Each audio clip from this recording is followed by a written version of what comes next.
ধসের কারণে বেশ কয়েকদিন পরিষেবায় বিঘ্ন ঘটার পর অবশেষে পুরোপুরি স্বাভাবিক হলো টয় ট্রেনের পরিষেবা। বৃহস্পতিবার থেকে নিউ জলপাইগুড়ি থেকে দার্জিলিং পর্যন্ত মূল ট্রেন পরিষেবা এবং পাহাড়ের জয় রাইড সবই পুনরায় চালু হয়ে গিয়েছে। গত রবিবার বৃষ্টির জেরে পাহাড়ে ধস নামায় টয় ট্রেন পরিষেবা বন্ধ করে দেওয়া হয়েছিল, যা বুধবার পর্যন্ত সম্পূর্ণভাবে বন্ধ থাকার কথা জানানো হয়েছিল। তবে রেলকর্মীদের দ্রুত উদ্যোগে ধস সরানোর কাজ শেষ হওয়ায় নির্ধারিত সময়ের মধ্যে পরিষেবা স্বাভাবিক করা সম্ভব হয়েছে। নিউ জলপাইগুড়ি থেকে সম্পূর্ণ ভর্তি পর্যটক নিয়ে টয় ট্রেন দার্জিলিং এর উদ্দেশ্যে ছুটে যায়।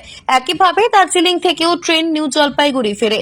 পাশাপাশি এদিন পাহাড়েও 13টি জয় রাইড চালানো হয়। দেশের বিভিন্ন প্রান্ত এবং বিদেশ থেকে আসা পর্যটকদের কাছে টয় ট্রেনে চড়ে পাহাড়ের নৈসর্গিক দৃশ্য উপভোগ করা হয় এক বিশেষ আকর্ষণ।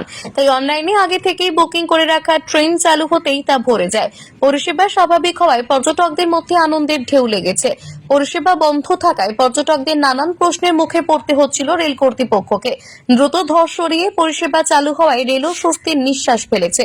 দার্জিলিং হিমালয়ান রেলওয়ে অধিকর্তা ঋষভ চৌধুরী প্রসঙ্গে বলেন, ধস নামায় আমরা পরিষেবা বন্ধ রেখেছিলাম, তবে আমাদের কর্মীরা দিনরাত এক করে কাজ করে ধস সরিয়ে দেওয়ায় আবার তা চালু করা গেল। আধিকারিকরা কর্মীদের দ্রুত কাজ করার জন্য বাহবা দিয়েছেন। বর্তমানে পরিষেবা পুরোপুরি স্বাভাবিক থাকায় পর্যটকেরা আবারও ঐতিহ্যবাহী টয় ট্রেনে চড়ে পাহাড় ভ্রমণের সুযোগ পাচ্ছেন। মোহন কর্মকারের রিপোর্ট, পাহাড়িয়া টাইমস।